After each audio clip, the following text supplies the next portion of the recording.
Welcome to this week's episode of Fellowship in Essential Oils. This week, we're looking at an oil gifted to us from New Zealand. We're looking at Manuka, Liz.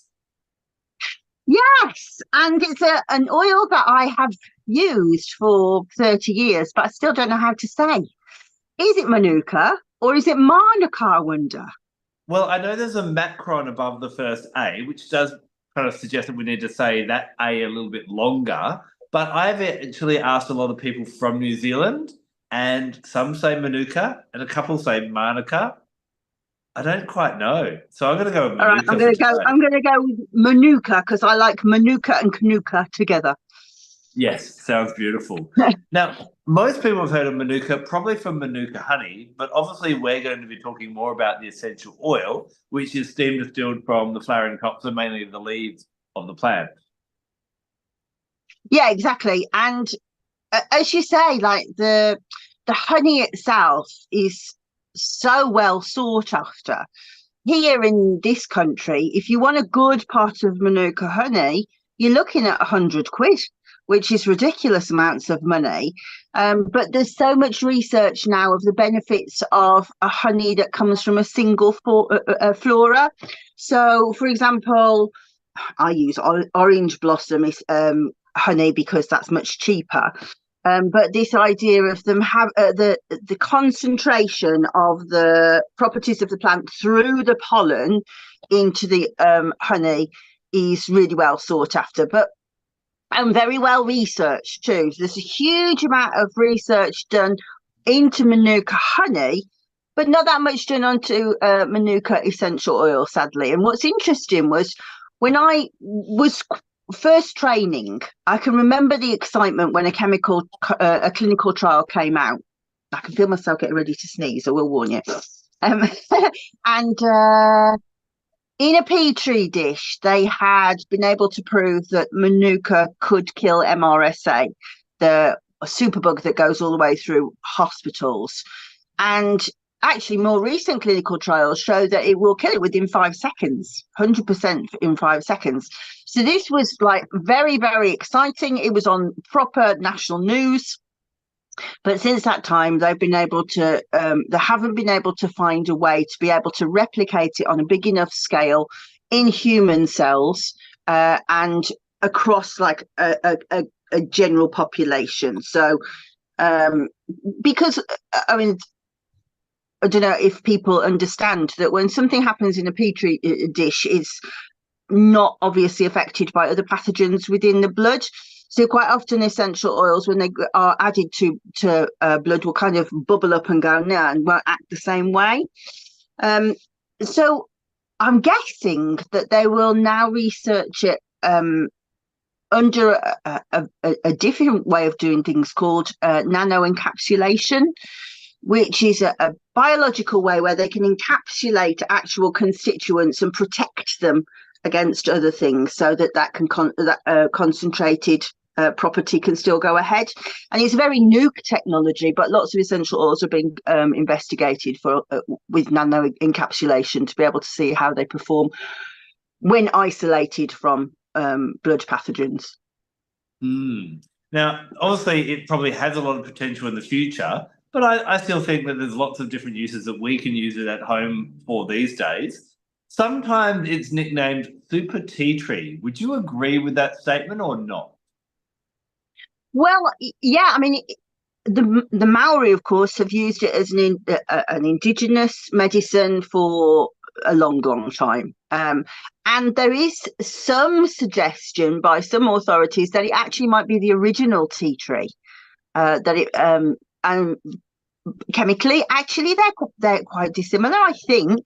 I don't think there's huge amounts of cineol, for example, in Manuka, but it definitely, to me, that's my super three: tea tree, Manuka, Kanuka, for any kind of respiratory problems, any kind of coughs or colds.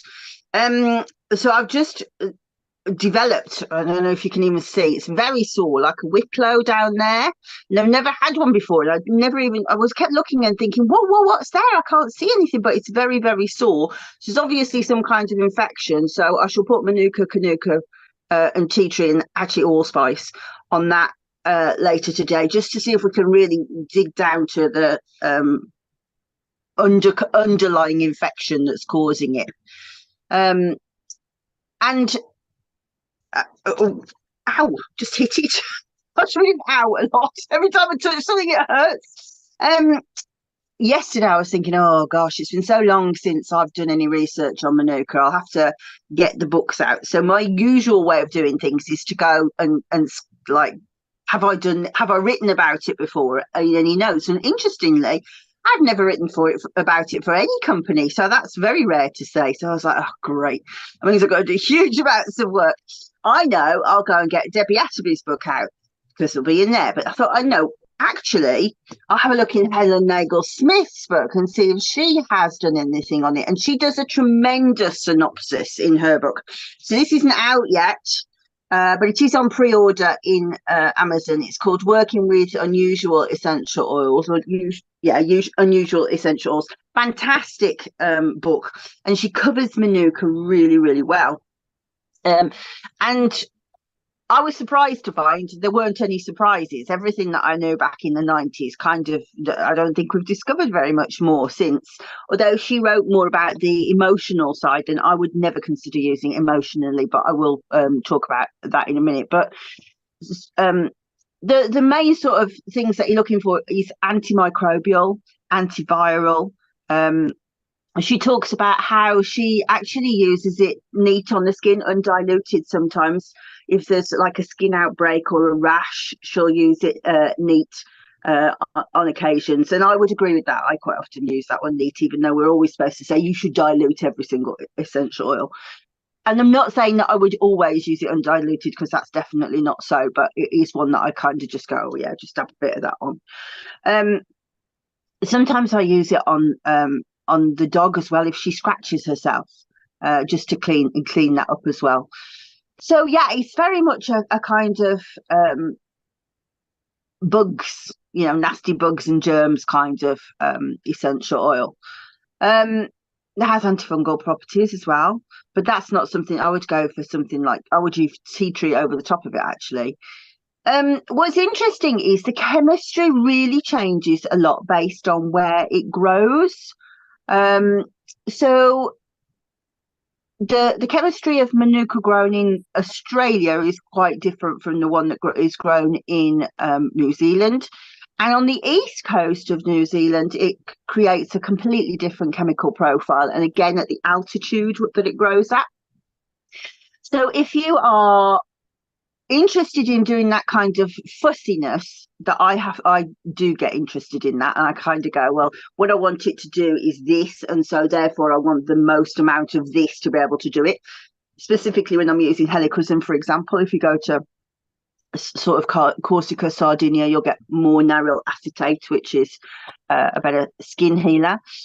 If you source Manuka that is grown on the east side of New Zealand, and I guess it would have been useful for me to be able to give you some towns and places or whatever, but I don't know those. You have to do that homework.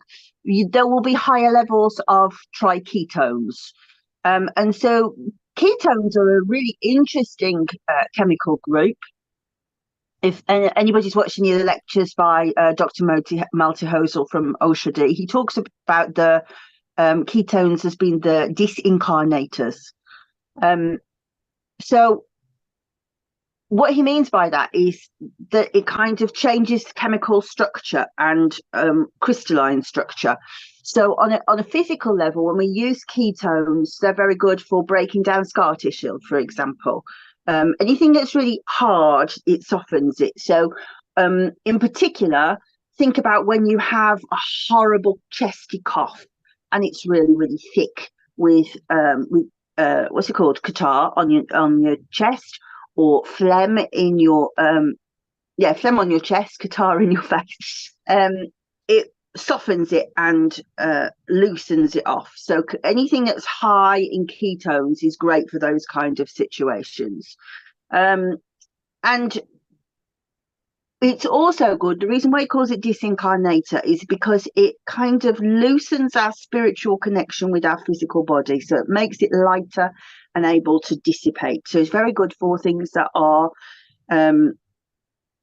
well, like anger, for example, and we feel very in our body, and we want to kind of rise above it. But also, but I always think it's interesting that when you read in the Bible, they say that when Christ was on the cross, they gave him a sponge soaked on vinegar on a stick of hyssop. So, like, if you imagine that he sucked the hyssop, it's like as if he just lets drifts away from his physical body. No, Mm. so does he kind of disassociate, or does he actually just let go and die? So this disincarnatus is a really interesting sort of um, thing to contemplate, really. And that is what Helen talks about in her book about how she uses it for anger, and particularly for skin conditions like eczema, where people's conditions get worse because of their emotional and mental well-being. Mm. So if somebody starts to spiral, or gets very emotional, and suddenly you have this huge flare up of emotion, of physical symptoms, Manuka might be helpful for that.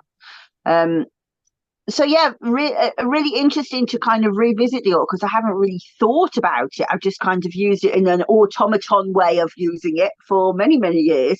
Interesting to think about it again, really. You're saying, a lot of the time you're saying, oh, I use it with tea tree, and when I looked at the chemistry of the Manuka, I tend to use and the tea tree. They are kind of different, although they seem to be similar oils. Do you always pair them together, or is there time? Like for me, I'll use tea tree all the time. That's my everyday oil. So I mouth rinse with it, little skin complaints, scratches, mosquito bites, that kind of thing. That's the tea tree. But for me, like where Manuka I absolutely love, and I always have a roller with me, is I love it on the throat whenever I'm getting a sore throat, especially from talking or traveling or all those type of things. Manuka goes straight on, and it is a godsend. I love it for that. So that's why I kind of like this idea of super tea tree, that when there's a more of an emergency, and of course Manuka is a bit rarer and thus a bit more expensive as well and hard to get your hands on. So that's for special occasions or big occasions. Tea tree is more your every day. What do you think? I agree with that entirely. So yeah, tea tree is the one. I've got this spider that is climbing all over. You may well just see like a spider coming to the lens in a minute. It's just going up and down the window and all over the phone. The tea tree, I would be the one that would use more often. Interesting that you say about sore throats, because that my stepdad was a really good aromatherapist. Mm. And he always used to recommend Manuka for a sore throat, but he used to use it slightly differently. So let me show you, because I think it's probably closer to the indigenous way of using it. Because, of course, they wouldn't use it or use the essential oil in the past. Potentially they do now, but they wouldn't have done in the past. But what they would have done is either boiled the water, the leaves, or burnt the leaves and then gasped the fumes. And that's what he used to recommend to do. So actually, this is copaiba, but it doesn't matter. So like that. And so he used to really recommend just taking it right down. And of course, when you think about it from that point of view of what Helen said about how it affects anger, that you hold anger there, don't you? It's like in your throat, you want to just, it's gonna come out, right down into the lungs. Is a really interesting way of thinking about doing it. And it's lovely, of course, because you can taste the volatiles. And I have to say, I do like the taste of Manuka. They use it as a tea, I think, as traditional medicine. So yeah, interesting point also about the plant, from what you say about how it's easier to get hold of. My understanding is that when there's been a forest fire, it's one of the very first plants to grow back again. And so there's like a very spiritual message to that about, how things recover fast with Manuka, it's very, very knows recovery. And when you're doing kind of magical work, this idea of baptism of fire and throwing things in the fire to destroy them and helping, I'm just going to get rid of that. I just have finished with that. all of that kind of probably lives within the Manuka plant as well, I would say. Very much so. And I'm having one of those moments that we've had in previous episodes where I'm kind of smiling and we're kind of got the same stories because in our book, Gifts of Essential Oils, we talk about, especially when white settlers came to New Zealand, obviously their way of growing food was to clear the land. So they would clear the land just by setting it all on fire. And it was the Manuka plant that would grow back quickly and also hold on to the soil. So it actually would stop soil erosion, which is obviously a problem when you start clearing land. So for me, I absolutely love Manuka for whenever we feel like we've been burnt. It's a really great one for, and I would fully agree with Helen. We talk about it in the book. Really, really great for that kind of anger or that something I often refer to as our warring mentality. When something goes wrong, we're like, right, they're going to pay for that. And kind of the most, the kind of archetype that I have in my head is divorce. Right, I'm going to take them for everything. I'm going to make sure they suffer. That kind of real warring mentality, Manuka is a really beautiful one. And when we think about that, Manuka has such a close relationship to the bees. Bees, of course, when they go and land on the plant, they're not landing on any of the plant. They're landing on the flower. They're going for the nectar. They're going for the sweet spot. And Manuka is a really beautiful one for almost like helping us to see the good in people and when we feel burnt, just to take a step back in that way. Now, it's a really bad because of, obviously the Maori people have their own gods and goddesses. I do refer to a couple in my book, but I can't pronounce them, so I'm not even going to try. But I almost find that Manuka almost has a bit of an Athena energy about it, because of course Athena is a goddess of warfare, but warfare was her last option. It was how can we look for a tactical way or a way that works for everyone rather than let's just kind of, take that Aries or that Mars point of view where we're just going to conquer and defeat. So I feel whenever we feel we've been burnt, it's a really good one to stop that rising up of that warring mentality because we know in the long run that's not going to serve us. But I think it also allows us to look at people that are maybe, trying to take advantage of us or, that are negative in our lives and having a bit of maybe mercy on them and maybe even rising above that and going, well, they're obviously a lost soul and I hope that they find their way and I'm not going to get drawn into that conflict with them either. So I really love Manuka for that. I find that fascinating. I also find it really hard to believe that you ever have that kind of they're going to pay mentality. It just doesn't fit with me that you are ever like that. Oh, no, no, trust me, I do. I think we all do. When someone pisses us off, there is that moment of wanting to retaliate. Right. How can I make them pay? That's not fair. I think we all, somewhere in us, have a warring mentality. I wear it there. It's my go-to behaviour, that is. I get very, very angry, I do. Yeah, I think that's really interesting. And I agree with you on both counts about what you said about the goddesses not correct to overlay like a westernized opinion of it. But I do agree with the idea that Athena's strategic in her ways of thinking things out. That she goes, no, just wait a moment, just step back put that sword down for a moment, please. And of course, she has a shield, which is all about reflection.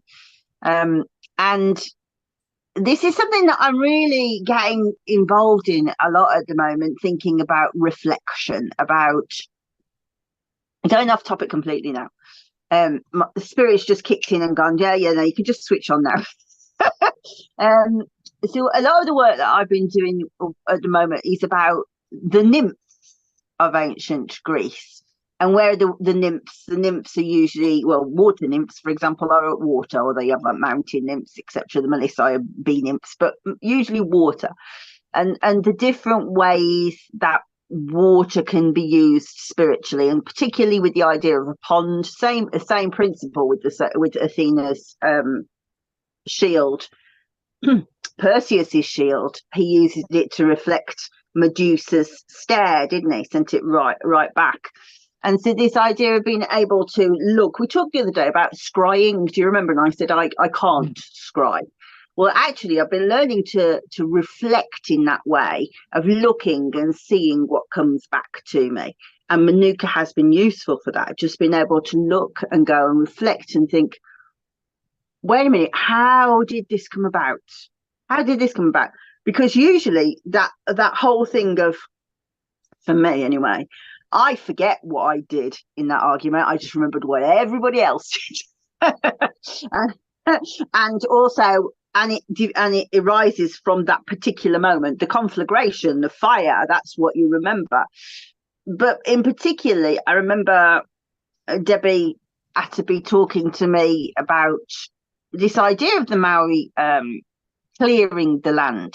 And now that they don't do it, they say that this is potentially why there are so many forest fires in Australia and New Zealand now, because that natural protection of the land has gone. Before, they protected the land by burning it off, so in a controlled manner. Mm-hmm. And so this idea of preparation and understanding what went before, the good and the bad of what went before, is a Manuka reflection. Very much. Now, there's also a parakeet. Hopefully, I get this name right. I believe it's a kakariki parakeet. That's also associated with the Manuka plant, and they will often like chew on the leaves, and then they'll preen their feathers to get rid of parasites in their feathers as well. So you'll often see them floating around as well. So we look at, again, what an oil does for the physical, it can do for the holistical as well. Really good for any kind of parasitic energy. So before we're talking about, not getting dragged down by conflict, but I also think anything that's kind of dragging you down where someone's, trying to bleed you dry energetically or vampiring you in that way. But also, even I find it really helpful when it comes to negative self-talk or anything that's kind of eating you up. So it's really great for that as well, for cleansing that out of the way as a bit of an energy purifier. Oh, there were too many strands to pick up there. So first of all, I wish you'd known that about. Well, you should. For those of you who aren't watching on video and who were watching on Spotify, you didn't see my face of how much I grinned when I thought about a parakeet preening itself. But I'd love to know that. I'm sure there's clinical trials into that if we have a look. But I wonder then how good it would be for head lice and nits. I'm guessing it's probably quite good.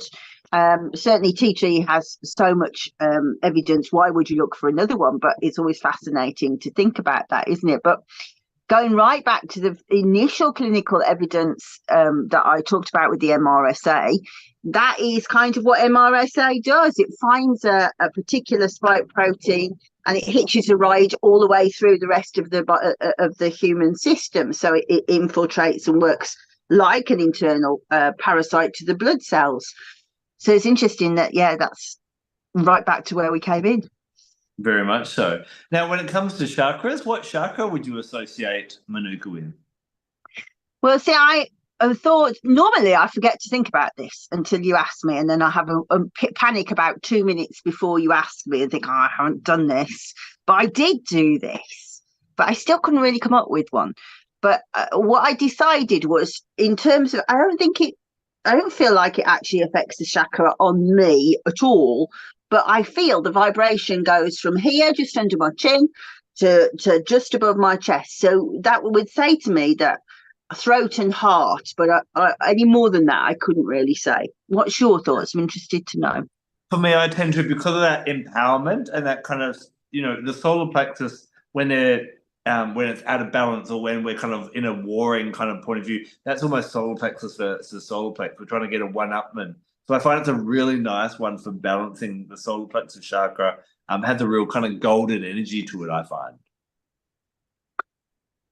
That's really fascinating to know. And actually picking up, you won't need to read Helen's book, actually, by the time I finish with this particular segment. But she said, as you know, she sees things as colours. And yes. She said it vibrates on the colour blue. And I was like, that is the colour I just said as well, blue.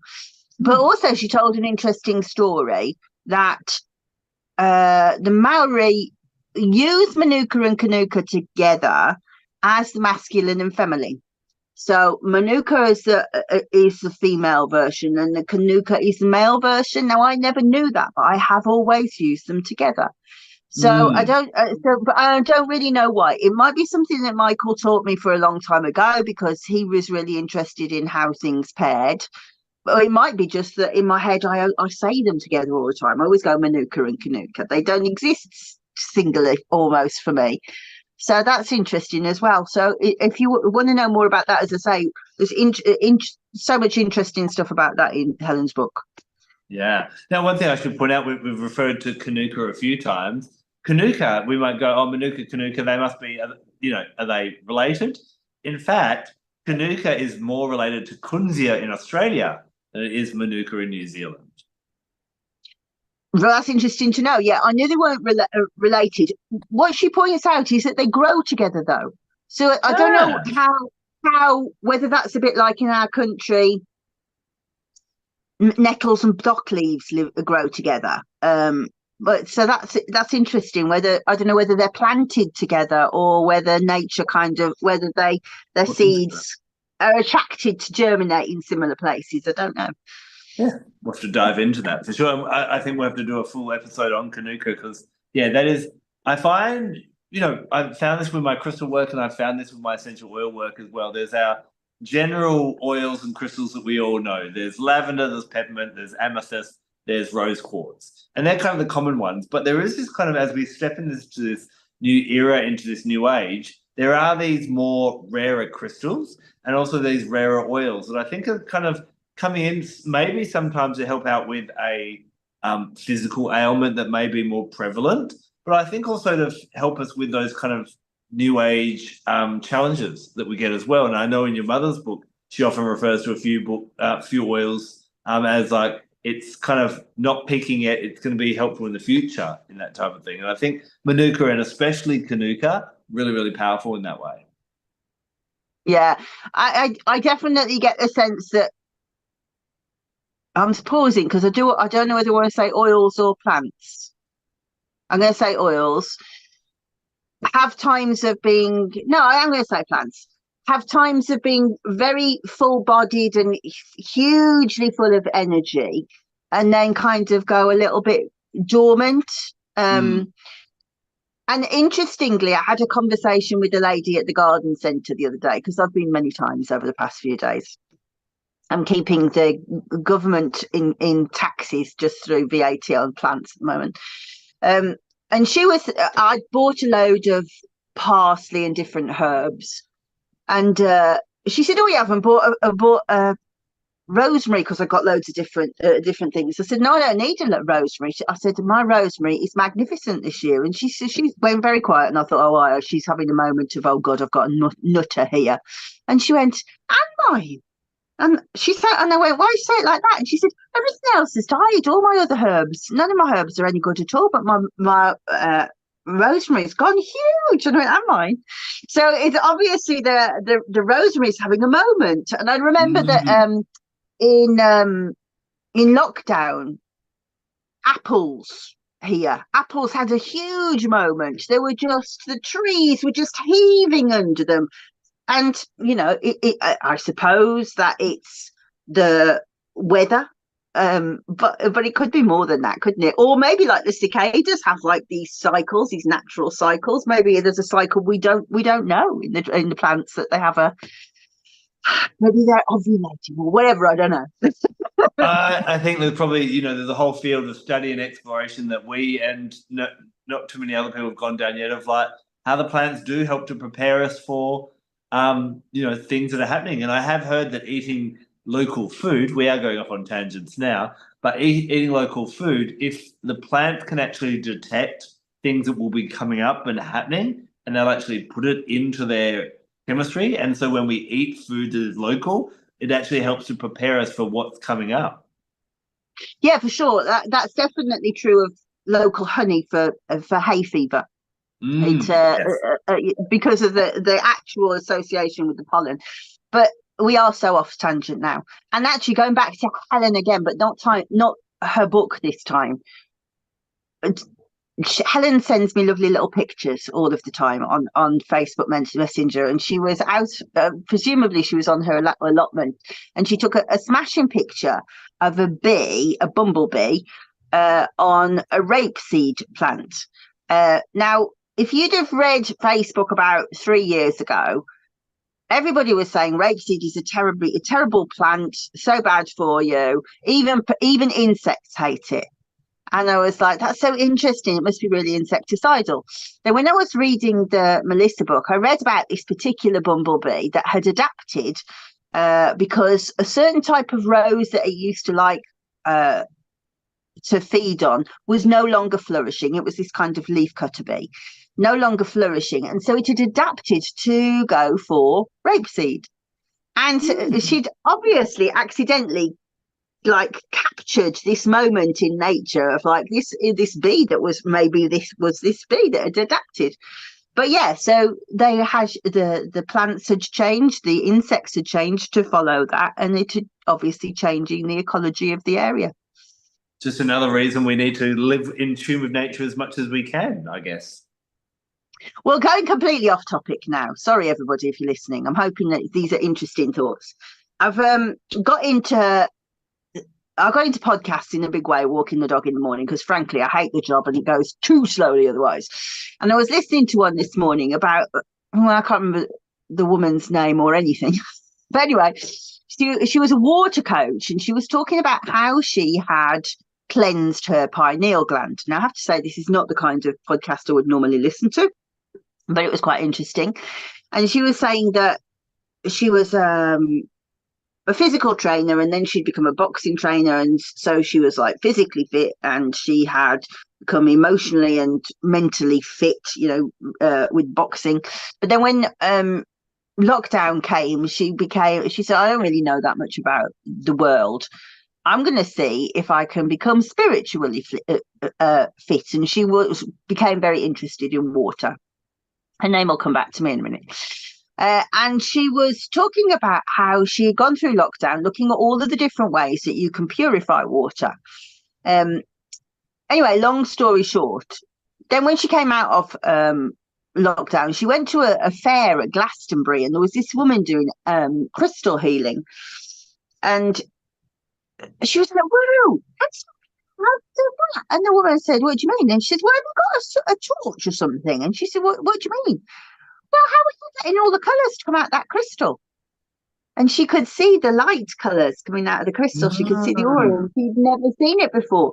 And she was saying this process she'd gone through, this like deep cleansing of like filtering waters and making sure that she got rid of the chlorines and the fluorides and whatever.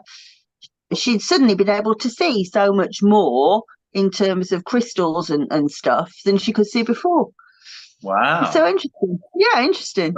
Amazing. Now, I'm going to bring us back to Manuka, and I've got two questions Oh, for how you. boring. Number one, no, Manuka's never boring. Astrologically, could you pin Manuka to a planet? God, I forgot completely to think astrologically. Actually, yeah, no, I didn't.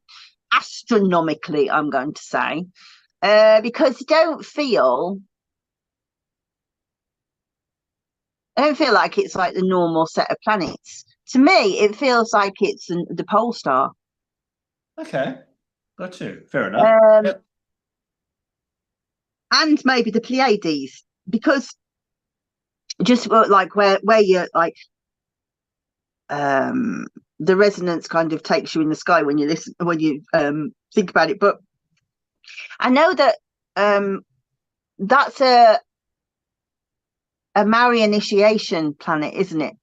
That they the young men learn to navigate by the pole star and by the Pleiades. I didn't know that. Which, yeah. That's my understanding, yes. And about the Pleiades have been the seven sisters. So I think, yeah, I'm going to say the pole star. Okay.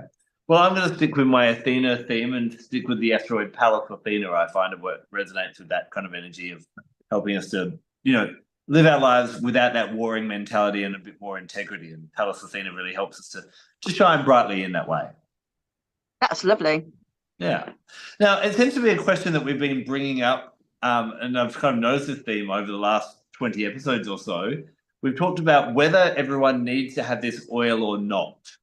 So, and whether it's a everyday oil or a very special occasion oil. We've talked about oils like spikenard and Palo Santo, which are only needed for very special occasions. So, in that regard, where would you consider Manuka? Would you say it's worth having in your collection, but you're not going to use it every day? You're just going to use it for more special health concerns, plus possibly that warring mentality? What would you say? Yeah, so I went to watch the Aroma Trust Summit this week, and it's still on sale if people want to go and watch it. It was fantastic.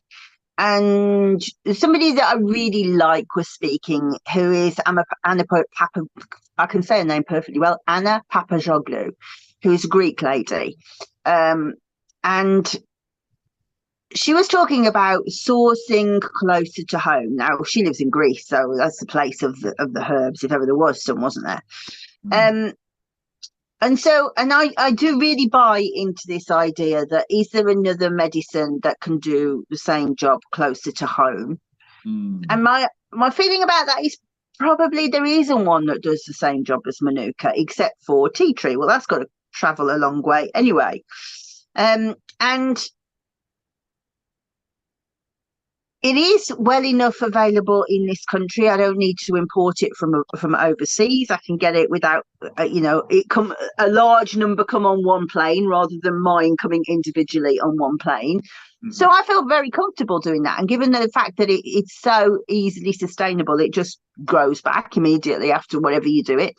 I'm more than happy to go Manuka. And is there another oil that could replace it? Probably tea tree, but I think that I quite like the idea that there's safety in numbers. You don't just want to turn up to a fight with one person, you want an army. So that Manuka Canuka tea tree allspice is my go-to these days. So yeah, I think it's a good one to get. I think it's not one that you absolutely need, like you absolutely need lavender or you absolutely need geranium, but it is like the second tier, I think. Yeah, that makes sense. Yeah, I think it is. I would agree with you there. For me, where oils separate, chemistry will overlap, and so physically you can always replace oil. But when you come out to this holistic point of view, that warring mentality, that vengefulness or revenge, Manuka is my number one oil for that type of thing. The things for anger, I'd probably go for eucalyptus or cardamom for anger. But if it's revenge and that type of thing, then that's where I really like Manuka. So from an emotional toolkit, I'd have it for that reason. That's really interesting. I'm going to try it for that now. Do. Now, I must admit, Liz, I'm a little bit disappointed with you. You haven't paid me one compliment. Not only is it my birth week, and I'm about to get closer to 50 than I am to 40, but I've given birth in the last couple of weeks. Given birth to twins, and you haven't commented on how good I look. You've definitely got your figure back. Look at those. Chakra balancing and earth's treasures. How beautiful. Yes. Oil. Well, you have been busy. Two books that I've been working on in two different groups of people, and they weren't meant to come out in the same couple of weeks, but they did. So I've got Earth Treasures. So obviously my other love is essential oils and crystals. So this is a bit of a guidebook on many different essential oils, and then the crystals that I find what they pair with nicely. So I'll give you like 3 different crystals and little activities that you can do to really start working with it as well. So that one's out now, and I'll put links down below if anyone's interested. And then of course I love the chakras. I find the chakras really, really interesting. So I've just picked my favorite top 200 essential oils. And what I've done is I've talked about how they help with the main 7 chakras and the extra chakras as well. Now, there's lots of information about oils and chakras out there. So where my point of difference is when we think about the chakras, my heart chakra is going to be different to Liz's heart chakra, which is going to be different to your heart chakra. So do we all just use the same blend or the same oils? So what I've done in each chapter, there's a little quiz. And the quiz just has a set of statements. And you pick, statements 1, 6, and 8, and then you flick over the page, and 1, 6, and 8 will resonate with, will assimilate or be matched with 3 different oils, and that's your heart chakra blend. And then I talk about how you could use your own personal heart chakra blend. So it's kind of individualizing your oils and your chakra use as well. So that's a fun one that's been out for a couple of weeks now, and people are really enjoying that as well. So yeah, there's my shameless self promotion today. That is fantastic.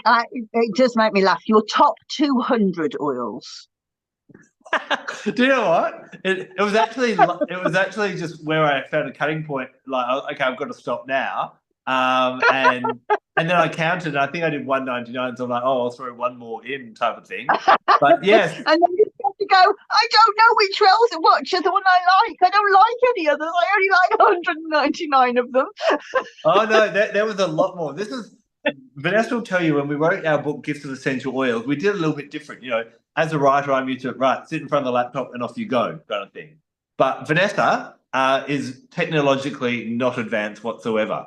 So what we decided is we actually sat together on a summer solstice several years ago now, and we actually sat with all the oils and a voice recorder, and we recorded it, and we just spoke about each oil.